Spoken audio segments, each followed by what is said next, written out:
వికారాబాద్ జిల్లా Tandur SBI bank main branch ముందు పట్టపగలు మిట్ట మధ్యాహ్నం కారు అద్దాలు పగలగొట్టి 50,000 రూపాయలు దొంగలించారు దుండగులు। ఈ సందర్భంగా బాధితుడు నరసింహ అనే వ్యక్తి కారులో ఎస్బీఐ మెయిన్ బ్రాంచిలో ఉన్న అకౌంట్ నుండి 1,20,000 రూపాయల నుండి 70,000 ట్రాన్స్ఫర్ చేసి మిగతా నగదు 50,000 తీసుకొని కారులో సీట్ కింద పెట్టానని కారు తీసుకొని వెళ్లి అమ్మను ఎంఆర్ఓ ఆఫీస్ ముందు దించి వచ్చిన నరసింహులు కారును ఎస్బీఐ బ్యాంకు ముందు పెట్టి బ్యాంకులోనికి వెళ్లి వచ్చి చూసేసరికి షాక్ గురయ్యాడు। కారు గ్లాస్ పగిలి ఉండడంతో కారు డోర్ ఓపెన్ చేసి చూడగా కారులో డబ్బు లేదు।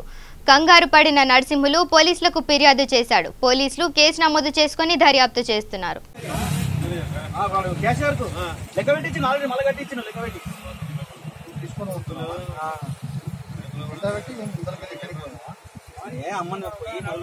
అమ్మని దించి వచ్చిన ఇందులో పెట్టి పోయి ట్రాన్స్ఫర్ చేసి వచ్చిన అకౌంట్ ట్రాన్స్ఫర్ చేసి వచ్చిన ఇన్సూరెన్స్ ట్రాన్స్ఫర్ చేసి వచ్చిన 70,000 ఏమో అకౌంట్ ట్రాన్స్ఫర్ చేసుకున్నా 50,000 నెట్ తీసుకున్నా అన్ని 50 రూపాయల నోట్లు 10 కట్టాలు దాంట్లో అమ్మాయి ప్లస్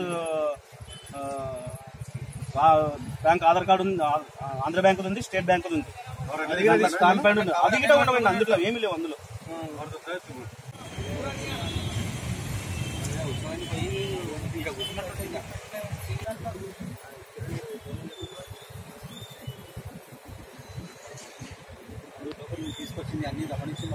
వస్తున్నారు ఆల్రెడీ పంచనమర్ ఆపిస్తున్నారు నర్సింహులు తాండూరు మా షాయిపూరు అయితే అకౌంట్ లో మా అమ్మ డబ్బులు 1,20,000 ఉంటే ఒక 70,000 రూపాయలు నా దాంట్లో అకౌంట్ లో మనీ ట్రాన్స్ఫర్ చేసుకున్నాము। తక్కిన 50,000 రూపాయలు ఉంటే నగదు రూపంగా తీసుకున్నాము। ఆల్రెడీ కౌంటర్ లో క్యాషియర్ గిట వద్దు సార్ అంటే గిట అవే 50 రూపాయల నోట్లు నాకు ఇచ్చాడు 10 కట్టలు। అందులో ప్లస్ ఆంధ్ర బ్యాంక్ బుక్ ఉంది ప్లస్ ఎస్బీఐ బుక్ ఉంది। మా అమ్మని దించేసి ఎంఆర్ ఆఫీస్ లో దించేసి మళ్ళీ నేను నా ఇన్సూరెన్స్ అమౌంట్